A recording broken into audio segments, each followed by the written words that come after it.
Merci Madame la Présidente. Un budget qui, je suis sûre, va faire consensus, celui de la démocratie participative.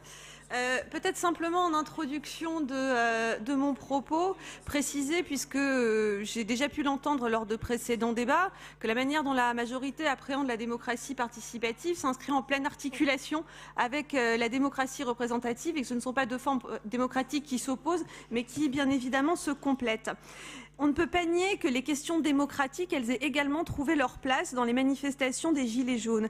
Et elles recouvrent un enjeu de compréhension de l'action publique. Elles recouvrent aussi la volonté d'être acteur de la décision publique, d'être acteur dans une démarche qui ne peut pas être sanctionnée à échéance régulière tous les 5 ou 6 ans par un vote. Il faut aujourd'hui inventer d'autres manières d'accompagner les citoyens à trouver leur place dans le débat public. D'autres manières sont donc à inventer.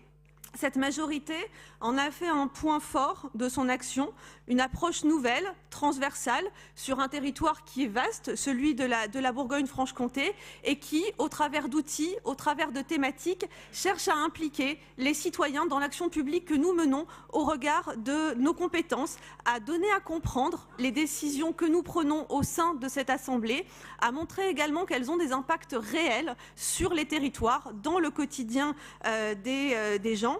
Et cette démarche, elle s'est traduite de plusieurs manières. Elle s'est tout d'abord traduite par la concertation que nous avons engagée dès 2016, lorsque nous avons fusionné nos différents budgets. Je crois qu'on a tous et toutes réuni l'ensemble des citoyens, des corps intermédiaires, l'ensemble des forces vives de nos délégations respectives, pour, à partir du projet politique que nous avons porté et pour lequel nous avons été élus, construire les modalités d'action qui s'inscrivent le mieux et qui répondent le mieux aux besoins des territoires.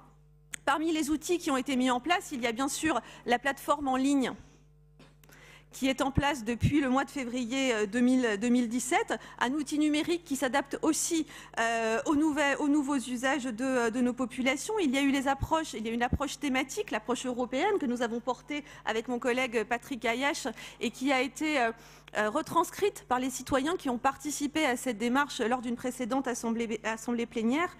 Il y a bien évidemment dans ce budget toute la poursuite des actions que nous avons d'ores et déjà menées, puisque cette démarche de participation, elle est bien évidemment transversale, elle est une question de méthode de travail, de manière dont on appréhende la mise en œuvre de nos politiques publiques.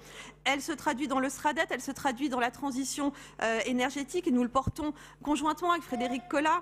Nous avons encore ce dossier-là, donc une demi-heure encore d'attention, s'il vous plaît. Merci Madame la Présidente. D'autant qu'en plus, je suis plutôt synthétique de manière générale.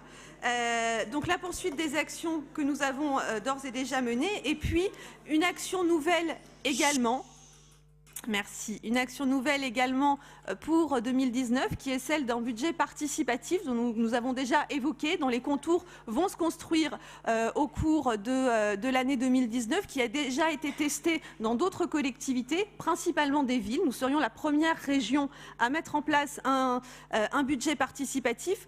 Je crois que nous sommes vraiment en train de créer de nouveaux outils qui se testent, qui s'éprouvent aussi au fur et à mesure des années et de notre action, et qui se traduisent dans le budget qui vous est présenté ici en fonctionnement avec une petite partie investissement liée à l'évolution de la plateforme citoyenne. Merci.